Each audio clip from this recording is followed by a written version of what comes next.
नमस्कार।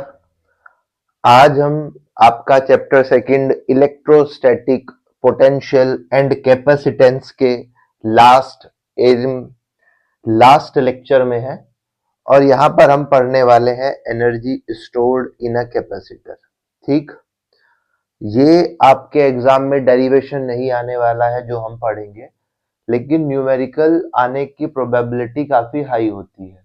ठीक, शुरू करते हैं। जैसे जैसे आगे बढ़ेंगे आपको क्लियरिटी आती जाएगी। देखिए, आप हमारे पास हम लोग अपने पूरे चैप्टर में, अपने पूरे सिलेबस में पैरेलल प्लेट कैपेसिटर्स को ही पढ़ रहे हैं। तो हम जो एनर्जी स्टोर निकाल रहे हैं इन अ कैपेसिटर, वो पैरेलल प्लेट कैपेसिटर के लिए ही निकाल रहे हैं। एक बात। दूसरी, इसको पढ़ने के लिए आपको चैप्टर बहुत अच्छे से आना चाहिए। अगर आपने पहले आपके बेसिक्स कमजोर हैं और आप यहाँ तक पहुंच गए हैं तो इसमें आपको थोड़ी सी परेशानी होगी। ठीक है, ये एक पैरेलल प्लेट कैपेसिटर है, मैंने काफी बड़ा बना लिया है ताकि आपको इजीली समझा पाऊं।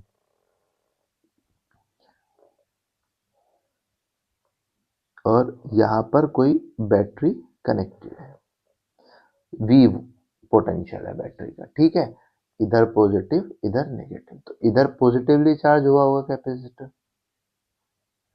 इधर नेगेटिवली चार्ज।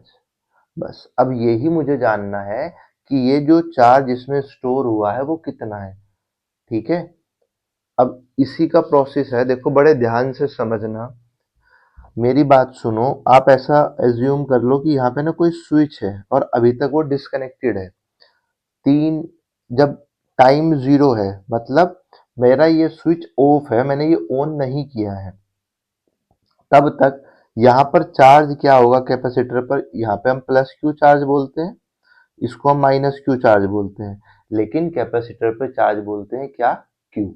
ये बात सबको क्लियर हो चुकी होगी जो अब तक इस लेक्चर तक पहुंचा है। ठीक है, तो क्यू चार्ज जो है वो जीरो होगा। जब तक जो बैटरी है वो कनेक्ट ही नहीं हुई है तो कैपेसिटर के अंदर चार्ज स्टोर ही नहीं हुआ है, क्यू की वैल्यू जीरो होगी और पोटेंशियल भी कैपेसिटर का जीरो होगा। क्या ये बात मेरी समझ में आई? मैं वापस रिपीट कर रहा हूं। अभी तक ये पूरा हमने सर्किट बनाया है, लेकिन जो यहाँ पर हमने एक स्विच लगाया है वो ऑफ है। ठीक है, हमने इसको कनेक्ट नहीं किया है, की को कनेक्ट नहीं किया है। तो इसका मतलब क्या है कि कैपेसिटर चार्ज होना शुरू नहीं हुआ है। क्यों? क्योंकि सर्किट कनेक्ट नहीं हुआ है, कंप्लीट नहीं हुआ है। तो जैसे ही मैं अब इस सर्किट को क्लोज करूंगा, इस की को मैं ऑन करूंगा, तो एकदम चार्ज तो जाएगा नहीं। मैं मान लेता हूं कि डीक्यू डीक्यू करके चार्ज जाएगा, कि छोटा छोटा छोटा छोटा चार्ज, जैसे पहले क्यू चार्ज आया, हम पढ़ चुके हैं। जब हमने कैपेसिटर की स्टार्टिंग की थी तो वहां भी हमने यही पढ़ा था कि एक क्यू चार्ज आया, जब तक यहाँ पर कोई भी इलेक्ट्रिक फील्ड नहीं है, कोई भी चार्ज नहीं है, वो आके आराम से बैठ गया। फिर जब दूसरा क्यू आएगा तो जो पहला डी क्यू है वो उस पे रिपल्शन फोर्स लगाएगा, फिर तीसरा क्यू आएगा तो दो मिलके लगाएंगे, तो धीरे धीरे धीरे धीरे रिपल्शन फोर्स बढ़ता जाएगा। ये सब चीज हम पढ़ चुके हैं। ठीक है, तो मैं मानता हूं कि जब t is equals to T time हो गया, आप इसको t मान लो, आप इसको 1 सेकेंड 5 सेकेंड कुछ भी मान लो समझने के लिए, अभी तक ये पूरा चार्ज नहीं हुआ है। पूरा चार्ज जब ये होगा तो मैं t को कैपिटल T मान लूंगा, कि जब टाइम कैपिटल T हुआ तब ये पूरा चार्ज हुआ। तो ये इन दोनों के बीच की एक सिचुएशन है, जब t टाइम पे Q जो है, मैं मान लेता हूं कि ये जो कैपेसिटर है इस पर प्लस माइनस Q चार्ज आ गया। ये बात हम लोग जानते हैं कि हमेशा कैपेसिटर पर इधर जितना प्लस चार्ज होगा उतना ही नेगेटिव होगा। ये बात क्लियर है, ऐसा कभी नहीं होगा कि यहाँ पर चार्ज कुछ और है, इस प्लेट पे चार्ज कुछ और। क्यों? क्योंकि ये जो चार्ज है प्लस से आ रहा है और यहाँ पर ये इंड्यूस हो रहा है, तो हमेशा इक्वल होगा। और मैं मान लेता हूं कि अब पोटेंशियल हो गया होगा स्मॉल b, और जैसे ही ये पूरा चार्ज होगा टी टाइम पे मैंने माना है, तो चार्ज प्लस माइनस क्यू हो जाएगा और पोटेंशियल हो जाएगा। ये कंडीशन समझ में आई? बहुत बढ़िया। मैं अब जो डिस्कस करने वाला हूं वो करने वाला हूं बीच वाली सिचुएशन पे। ठीक, ताकि आप इस सिचुएशन को समझ पाओ, इसलिए मुझे पहली और इससे नीचे वाली सिचुएशन को बनाना पड़ा। क्या फाइंड आउट कर रहे हो कि कितनी एनर्जी स्टोर है। एनर्जी का मतलब है पोटेंशियल एनर्जी कितनी स्टोर है, ठीक है, इस कैपेसिटर के अंदर। जब भी आप पोटेंशियल एनर्जी की बात करेंगे तो आप हमेशा पोटेंशियल डिफरेंस का फॉर्मूले का यूज करते आए हैं अब तक। पोटेंशियल डिफरेंस का फॉर्मूला क्या है? W by Q is equals to potential at final minus के पोटेंशियल एट इनिशियल।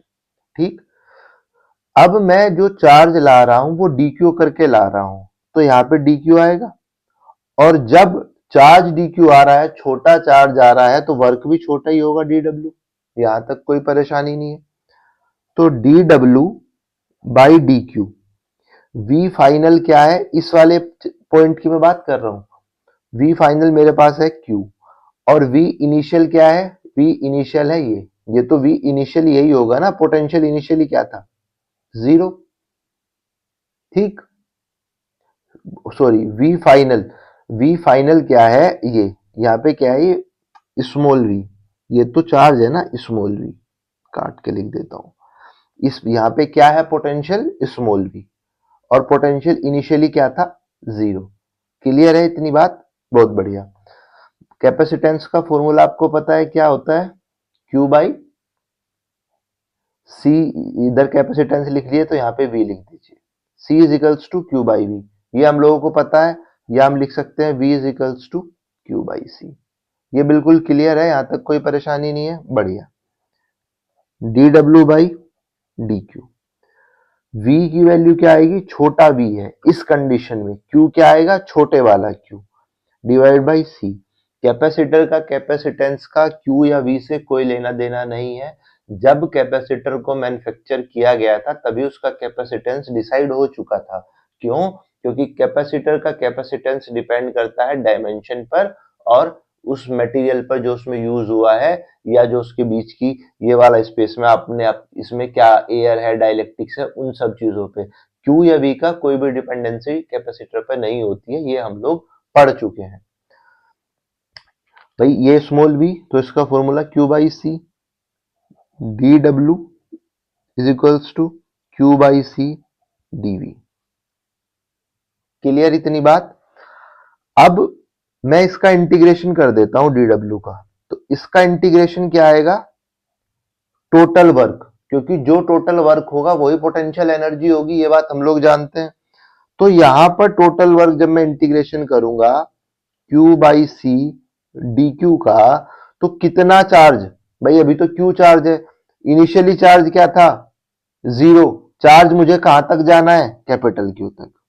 यहां तक कोई परेशानी? कैपेसिटेंस जो होता है, यहां पे मैं लिख दे रहा हूं, कैपेसिटेंस जो होता है वो कांस्टेंट है।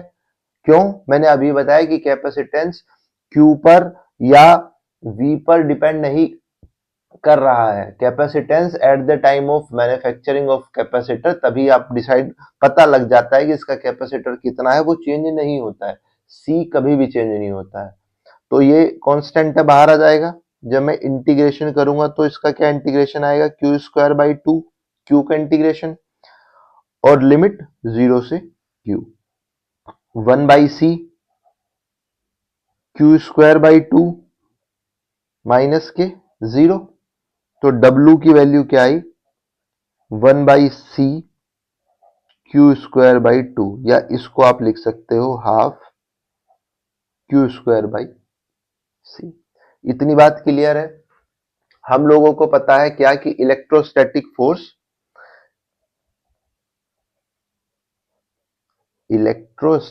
फोर्स जो होता है वो कंजर्वेटिव फोर्स है।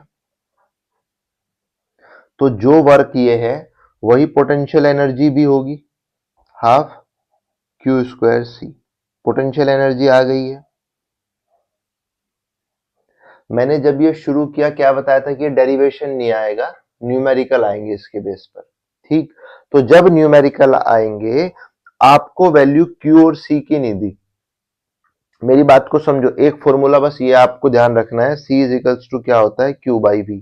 और आपको क्या कहा क्वेश्चन में? आपको V और C की वैल्यू दे दी है, Q की वैल्यू नहीं दी है, और आपसे पूछा है एनर्जी स्टोर्ड इन कैपेसिटर बताओ। मैं वापस से रिपीट कर रहा हूं, ध्यान से सुनो। आपको कहा गया है क्वेश्चन में कि एनर्जी स्टोर्ड इन कैपेसिटर बताओ और आपको वैल्यू Q की नहीं दी गई है, V और C की वैल्यू दी गई है। तो आप क्या करेंगे, यहां से आपको जब Q को ऑब्सोलेट करना है तो Q की वैल्यू CV यहां पे पुट कर देंगे, सिंपल। तो जब आप यहां पर वैल्यू पुट करेंगे Q की वैल्यू CV, तो C square V square divided by C से C कैंसिल, तो ये वैल्यू क्या आएगी, हाफ CV स्क्वायर।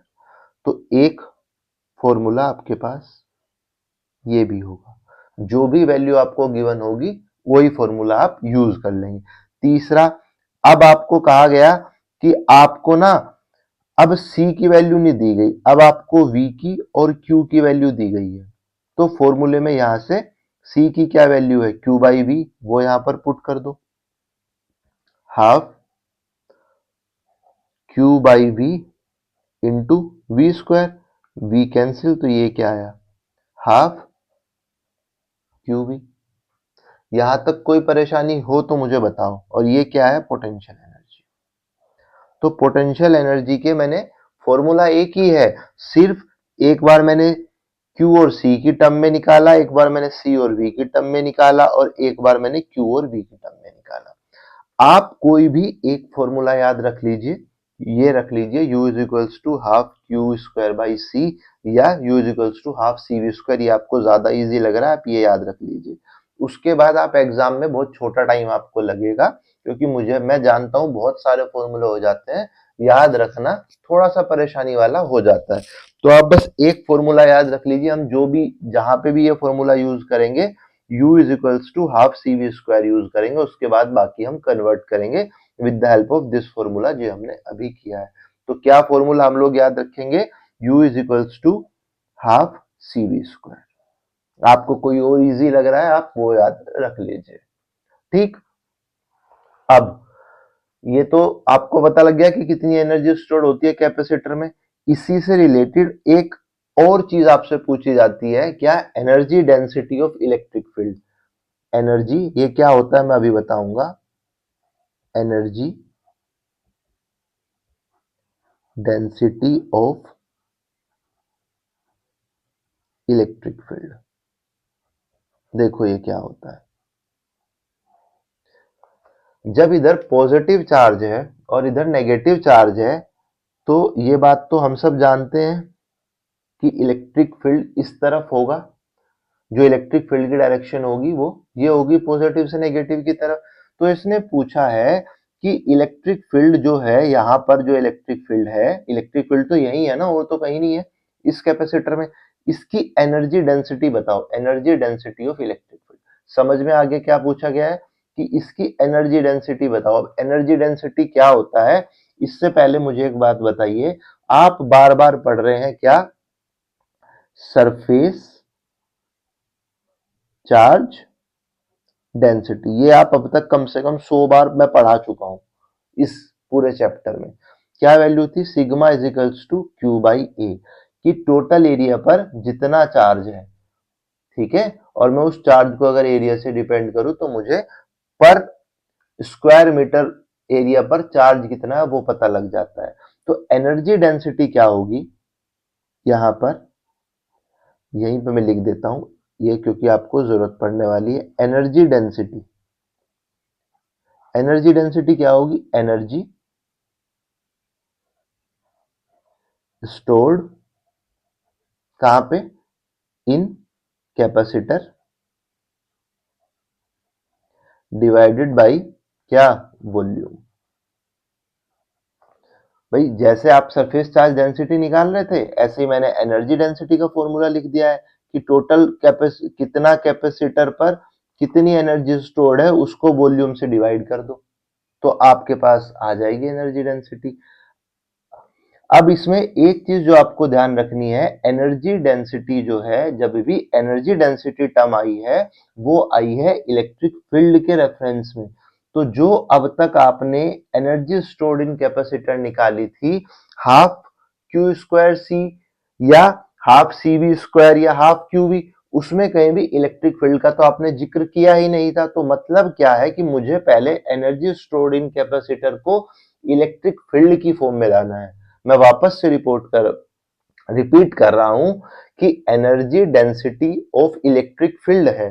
तो जब मैं एनर्जी डेंसिटी निकाल रहा हूं तो मुझे क्या करना है कि एनर्जी स्टोर्ड इन कैपेसिटर को वॉल्यूम से मैं डिवाइड कर दूं। वॉल्यूम किसका?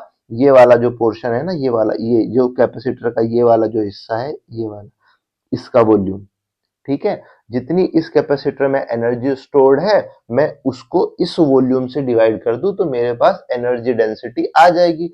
लेकिन एनर्जी डेंसिटी होती है इलेक्ट्रिक फील्ड की, तो मुझे सबसे पहले एनर्जी स्टोर्ड इन कैपेसिटर को इलेक्ट्रिक फील्ड की फॉर्म में लिखना होगा, जो है हाफ क्यू स्क्वायर सी या हाफ सी वी स्क्वायर, जो हमने अभी पढ़ा है। ये बात क्लियर? सबसे पहले आप वॉल्यूम देख लीजिए, वॉल्यूम क्या होगा, इस कैपेसिटर का वॉल्यूम क्या होगा। भाई एरिया तो मुझे पता ही है कि ए, इन प्लेट का एरिया है ए और बीच की डिस्टेंस है डी। तो अगर मैं ए इंटू डी कर दूं तो क्या ये वॉल्यूम हो जाएगा? अगर मैं ए इंटू डी कर दूं तो क्या ये वॉल्यूम हो जाएगा? नहीं। क्लियर? वॉल्यूम पता लग गया है। अब एनर्जी स्टोर्ड इन कैपेसिटर कितनी है ये हम लोगों ने अभी निकाली है, यही तो निकाली है आपने, एनर्जी स्टोर्ड इन कैपेसिटर, यही हमने फाइंड आउट की थी। अब यहां पे मैं आपका जो सबसे पहला फॉर्मूला था, क्या W या आप U से डिनोट किया था, सबसे पहला हाफ क्यू स्क्वायर सी को रख ले रहा हूं। ठीक, इतना क्लियर है? इसको मैं वापस से बंद कर दे रहा हूं बॉक्स में। Q की वैल्यू अभी जो सिग्मा के फॉर्म में आपने निकाली थी, सिग्मा इज इक्वल्स टू क्या था? Q बाई ए। तो Q इज इक्वल्स टू क्या होगा? सिग्मा ए। ये पुट कर देंगे इसमें। अब C आपको पता है क्या, हम पैरेलल प्लेट कैपेसिटर यूज करते हैं। पैरेलल प्लेट कैपेसिटर का कैपेसिटेंस कितना था? पढ़ा है पैरेलल प्लेट कैपेसिटेंस, उसके कैपेसिटेंस का क्या फॉर्मूला था? नहीं ध्यान होगा, मुझे पता है, लिख लीजिए epsilon naught A by D. ये क्या होता है? पैरेलल प्लेट कैपेसिटर का फॉर्मूला होता है। तो यहां मैं पैरेलल प्लेट कैपेसिटर ही यूज कर रहा हूं, तो मैं इस सी को खोल के रख दूंगा। क्यों कर रहा हूं मैं ये सब कुछ? क्योंकि मुझे एनर्जी स्टोर्ड इन कैपेसिटर को ई की फॉर्म में लाना है, इलेक्ट्रिक फील्ड की फॉर्म में लाना है। ठीक, मैं अब क्या करता हूं कि U जो है मैं इसको हाफ और Q को खोल के मैंने रख दिया क्या, सिग्मा ए का square divided by C, epsilon naught A, D नीचे जाएगा तो यहां पे ऊपर आ जाएगा। क्लियर? हाफ सिग्मा का स्क्वायर, ए स्क्वायर होगा तो ए कट जाएगा, ऊपर ए बचेगा, यहां पर epsilon not into D. Clear? अब एक चीज आपको ध्यान करनी है, क्या, जब इनफाइनाइटली लॉन्ग प्लेट के लिए आपने इलेक्ट्रिक फील्ड फाइंड आउट किया था या आपने पैरेलल प्लेट कैपेसिटर पढ़ा था, मेरे भाई जिसको इसमें कंफ्यूजन हो रहा है ना, जिसका दिमाग भारी हो रहा है, मेरी उससे हाथ जोड़ के रिक्वेस्ट है कि एक बार पैरेलल प्लेट कैपेसिटर पढ़ लीजिए। यूट्यूब पे सर्च कीजिए parallel plate capacitor by Trust Physics, उसको एक बार पढ़ लोगे ना तो जो फॉर्मूले मैं यहाँ पे यूज कर रहा हूं आप एक बार उनसे गो थ्रू हो जाएंगे अगर नहीं पढ़ा है। और जिसने पढ़ा है, जिसको ध्यान है, उसको ये सब चीजें पता होंगी, क्योंकि ये सीधा सीधा कनेक्टेड है पैरेलल प्लेट कैपेसिटर से, क्योंकि यहाँ पे मैंने पैरेलल प्लेट कैपेसिटर यूज किया है और जो एनर्जी स्टोर हुई है मैं उसे ई की फॉर्म में लाना चाहता हूँ। ठीक है, तो वहां पर आपने जब निकाला था कि इस ई की वजह से इलेक्ट्रिक फील्ड होगा, इस ई की वजह से इलेक्ट्रिक फील्ड होगा, और टोटल इलेक्ट्रिक फील्ड क्या होगा, ई इज इक्वल्स टू आपके पास क्या आया था, मैं ये भी लिख ही देता हूं, 4 पैरेलल प्लेट ई कैपेसिटर, क्या वैल्यू आई थी ई की, sigma by epsilon not I थी। अब यहाँ पे एक सिग्मा एक्स्ट्रा रह जाएगा, उसका मैं कुछ यूज कर नहीं पाऊंगा, तो मैं क्या कर रहा हूं, यहाँ पर ऊपर नीचे एप्सिलॉन नॉट से मल्टीप्लाई कर दे रहा हूं। क्यों? क्योंकि सिग्मा स्क्वायर एप्सिलॉन नॉट का स्क्वायर, मेरे पास एप्सिलॉन नॉट की वैल्यू हमेशा रहेगी। तो जब मैं क्वेश्चन में सोल्व करूंगा तो एप्सिलॉन नॉट की वैल्यू तो मुझे पता है 8.85 10⁻⁻⁻12, तो मैं रख लूंगा। लेकिन सिग्मा की वैल्यू क्या पता पेपर में ना दी गई हो। मैं यहाँ पर ये जो कर रहा हूँ, ये कर रहा हूँ न्यूमेरिकल सोल्व करने के लिए, मेरी बात समझो। और एप्सिलॉन नोट की वैल्यू आपको हमेशा पता है और सिग्मा की वैल्यू आपको एग्जाम में ना दी गई हो, तो मैंने क्या किया है, दोनों ऊपर नीचे एप्सिलॉन नोट का मल्टीप्लाई कर लिया है। यू क्या वैल्यू आई, half sigma by epsilon naught का square A D into epsilon naught. Half इसको मैं लिख दूं ई का square epsilon naught A D. Clear है ये? इसको बॉक्स में बंद कर दे रहा हूं। इतनी बात क्लियर हुई? अब देखो क्या आया था, एनर्जी डेंसिटी के लिए क्या फॉर्मूला हमने निकाला था, देखो क्या था, energy stored in capacitor divided by volume. Energy stored in capacitor आ गया है इलेक्ट्रिक फील्ड की फॉर्म में, इसको फॉर्मूले में लिख दूं, एनर्जी डेंसिटी,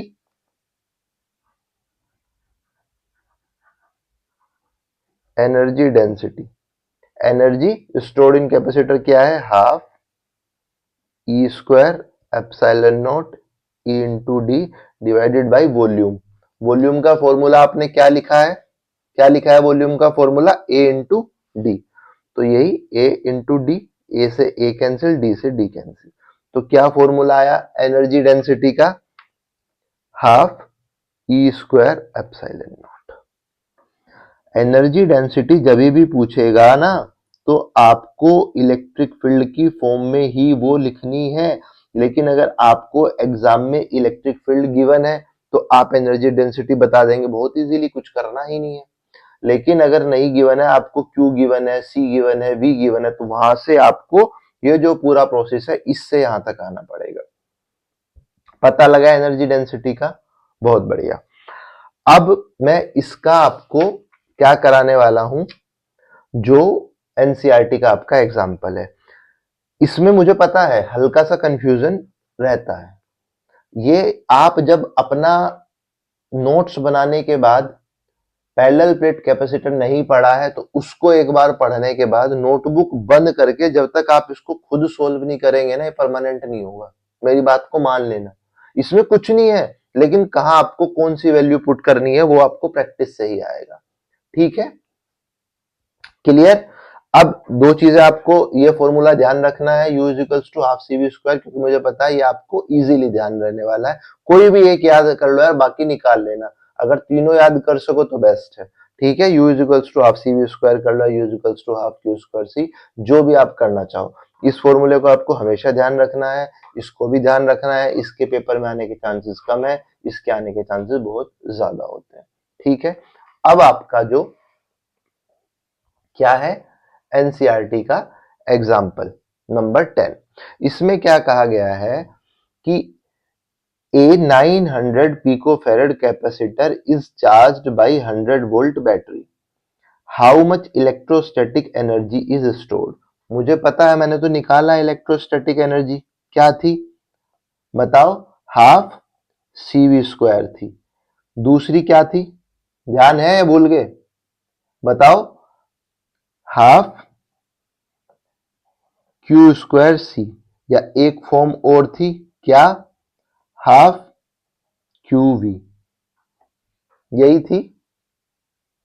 जो अब इसमें आपको गिवन क्या है, सी गिवन है 900 पीको फेरेड को फेरेड में कन्वर्ट कर लो। पीको फेरेड, पीको का मतलब होता है 10 की पावर माइनस के 12, और वी की वैल्यू क्या गिवन है, 100 वोल्ट।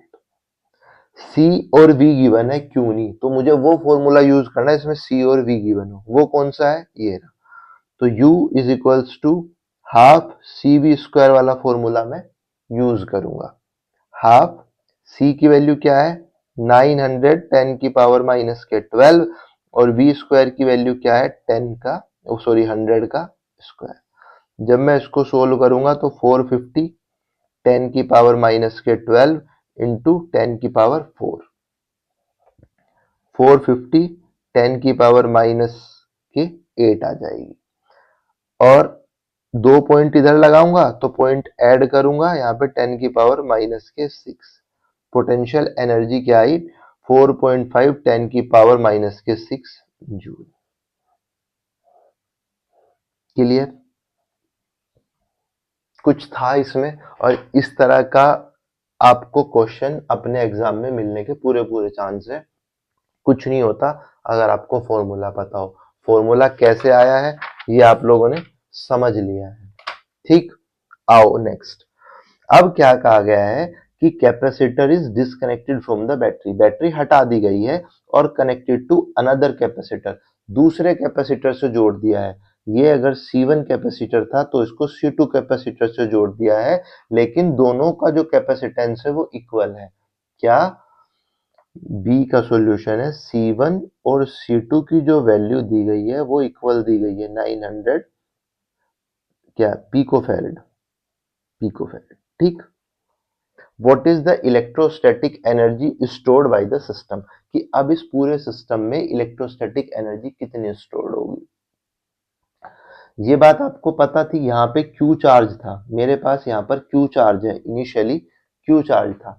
जब ये जो कैपेसिटर है इस पर कोई चार्ज नहीं है, ये कनेक्ट होने से पहले तक, मतलब अगर मैं ऐसे बोलूं, जब टी जीरो है, जब टी जीरो है, ठीक है, तो क्यू चार्ज C1 कैपेसिटर पर है Q, Q on C1 capacitor था C, क्लियर है, और V था V। लेकिन जब टी हुआ, जब ये कनेक्ट हुआ, तो Q ऑन C1 क्या होगा Q/2 और V क्या होगा V/2। ये कैसे होगा ये मैं अभी बताऊंगा। पोटेंशियल भी हाफ कैसे हुआ, देखो जब कैपेसिटर की, मेरी बात समझो, जब कैपेसिटर जो है वो इक्वल कैपेसिटेंस के हैं तो चार्ज हाफ हाफ बढ़ जाएगा, इसमें तो कोई परेशानी नहीं है। ये हम लोगों ने बहुत अच्छे से पढ़ा है कि जब कैपेसिटर बिल्कुल इक्वल कैपेसिटेंस के हैं तो जो चार्ज यहाँ पर Q था वो इस तरफ फ्लो होने लगेगा जहां पर बिल्कुल भी चार्ज स्टोर नहीं है, और दोनों कैपेसिटर में हाफ हाफ चार्ज स्टोर हो जाएगा। इस बात में तो मुझे नहीं लगता है आपको कोई कंफ्यूजन होगा। हाँ, पोटेंशियल का कंफ्यूजन थोड़ा सा हो सकता है आ रहा हो, तो देखिए इसके लिए मैं आपको एक छोटी सी चीज बताता हूँ। जो पहले था क्यू चार्ज, अब मैंने इसको क्या किया है क्यू डैश नाम दे दिया है, क्यू डैश टी टाइम पे, मतलब अब जब ये पूरा कनेक्ट हो गया है, सिस्टम कंप्लीट हो गया है, तो मेरे पास क्यू डैश चार्ज क्या होगा Q/2। क्यू पहले चार्ज था, कनेक्ट करने के बाद क्यू डैश मैंने लिया है वो Q/2, और दोनों कैपेसिटर पर चार्ज Q/2 ही होगा। यहाँ भी Q/2 और यहाँ भी Q/2, दोनों पर, यहाँ प्लस Q/2 यहाँ माइनस, सेम। ये बात क्लियर है। तो ये जो Q डैश है, Q डैश क्या है नया चार्ज, Q डैश क्या है नया चार्ज, कितना है पुराना चार्ज जो इस पे था और दोनों कैपेसिटर पर बराबर है। तो मैं यहाँ पर अगर पोटेंशियल को V डैश मान लूं, इस पोटेंशियल को V डैश, क्योंकि ये चेंज होगा ना पोटेंशियल, सेम पोटेंशियल तो नहीं है, तो मैंने डैश लगा लिया। तो जब मैं C को V की टर्म में लिखूंगा, हम जानते हैं क्या होता है V is equals to Q/C। तो मैं जब Q को लिखूंगा तो वो क्या आएगा CV, ठीक। तो यहाँ पर कैपेसिटेंस तो Q से या V से कुछ लेना देना नहीं है, कैपेसिटेंस जैसे ही कैपेसिटर आपने बनाया कैपेसिटेंस उसका पता लग गया, तो हमेशा कैपेसिटेंस चेंज नहीं होता है, जिस भी कैपेसिटेंस का कैपेसिटर है वो उतना ही रहता है। तो यहाँ C V डैश जो चेंज हुआ होगा पोटेंशियल में, और यहाँ पर CV/2, C से C कट जाएगा, तो V डैश की वैल्यू क्या आई V/2, जो मैंने आपको यहाँ पर बताई थी। क्लियर है? इतनी बात समझ में आई तो ये क्वेश्चन सोल्व हो गया है, फिर इस क्वेश्चन में कुछ भी नहीं बच रहा है। पोटेंशियल एनर्जी का फॉर्मूला क्या होता है, हाफ, क्या लिखूं बताओ, चलो आपके लिए तीनों लिख देता हूं ताकि याद रहे। Half C V square is equals to half Q square C is equals to half Q V. अब यहां आपको Q और V का यूज करना है, क्योंकि चेंज Q में हो रहा है या V में हो रहा है, भाई कैपेसिटेंस में तो कोई चेंज होना नहीं है। तो आप पोटेंशियल एनर्जी के लिए यहां पर कौन सा फॉर्मूला यूज करेंगे, हाफ क्यू वी। यहां तक कोई परेशानी? बहुत बढ़िया।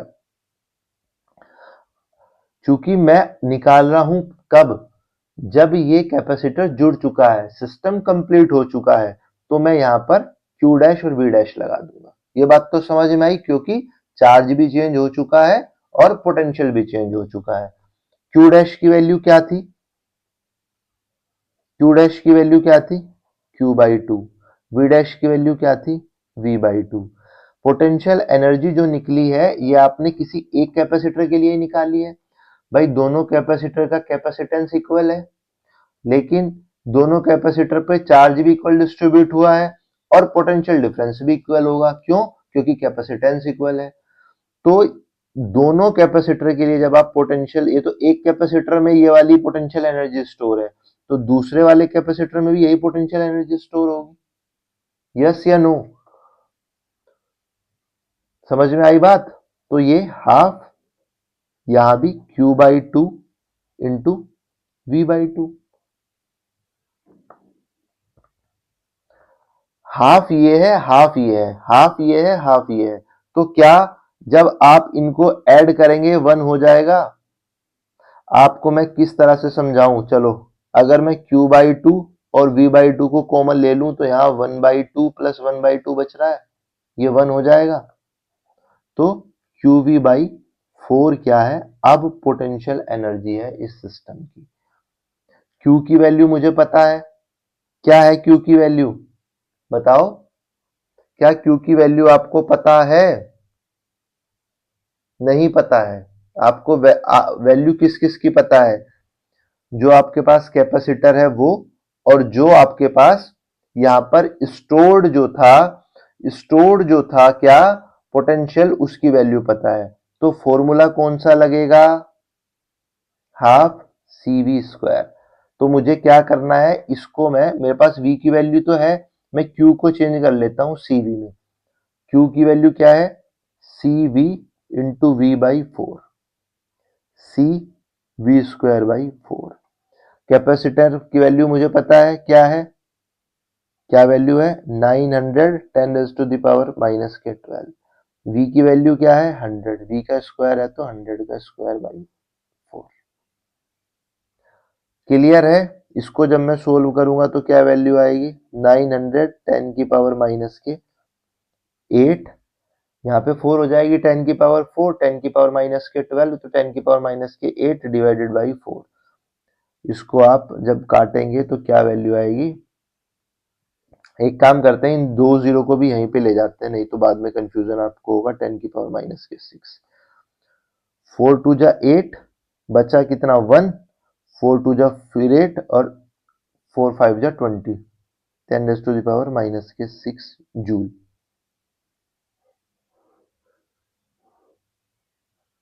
क्या ये बात समझ में आई है? इसमें ये बात हमें क्लियर है कि जब मैंने एक ऐसा कैपेसिटर लगाया जिसका पोटेंशियल कुछ भी नहीं है, तो जिसके पास पोटेंशियल है वो फ्लो होने लगेगा किस तरफ, उस पोटेंशियल, उस कैपेसिटर की तरफ जिसका पोटेंशियल जीरो है। क्यों? क्योंकि पोटेंशियल इक्वल करने के लिए, इक्वल क्यों कर रहे हैं, क्योंकि कैपेसिटेंस इक्वल है। अगर कैपेसिटेंस डिफरेंट होता तो ये चार्ज इक्वल नहीं होता, उतना ही तो चार्ज इसमें आता जितना ये स्टोर कर सकता था। भाई अगर इसकी वैल्यू जो है वो 900 पिको फैरेड ना होके 1100 पिको फैरेड होती तो दोनों में चार्ज बराबर डिस्ट्रीब्यूट नहीं होता। ये बात हमेशा ध्यान रखना, क्योंकि कैपेसिटेंस बिल्कुल सेम है तो चार्ज बिल्कुल सेम डिस्ट्रीब्यूट हुआ दोनों में, आधा आधा। टोटल कितना था इनका पोटेंशियल शुरू में, V कितना था, 100 था, तो मैंने सिर्फ वो सोल्व किया है और कुछ भी इसमें नहीं किया है। क्या ये बात समझ में आ गई है? बहुत बढ़िया। आज का लेक्चर बहुत इंपॉर्टेंट है अगर आप न्यूमेरिकल्स पे कमांड करना चाहते हैं। और इस पूरे लेक्चर को ना जरूरत है प्रैक्टिस की। एक दो बार आप अपनी कॉपी पेन पे लेके बैठेंगे तभी आपके दिमाग में चढ़ेगा। आज हम लोगों का जो चैप्टर है second, electrostatic potential and capacitance, वो कंप्लीट हो चुका है। अब हम लोग एक एक करके सारे एनसीईआरटी के एग्जाम्पल्स पढ़ेंगे। उसकी आपको वीडियोस अब रोज मिलने वाली है। थ्योरी पहले बहुत अच्छे से पढ़ लीजिए। जो मैंने दो तीन एग्जाम्पल कराए हैं क्योंकि वो बिल्कुल सीधे सीधे डायरेक्टली आपके उस टॉपिक से लिंक थे, तो मैंने लेक्चर के साथ करा दिए हैं। अब हम एक एक एग्जाम्पल पढ़ेंगे, उसके बाद एक्सरसाइज करेंगे जैसे हमने चैप्टर फर्स्ट में भी किया है। उसके बाद हम लोग नया चैप्टर यानी कि थर्ड चैप्टर शुरू करेंगे। ठीक है, अगर आपको लेक्चर पसंद आया हो तो लाइक कीजिए वीडियो को और चैनल को सब्सक्राइब कीजिए, अपने दोस्तों के साथ शेयर कीजिए ताकि वो लोग भी इससे पढ़ें और समझ सकें। तब तक के लिए नमस्कार, मिलते हैं नेक्स्ट वीडियो में।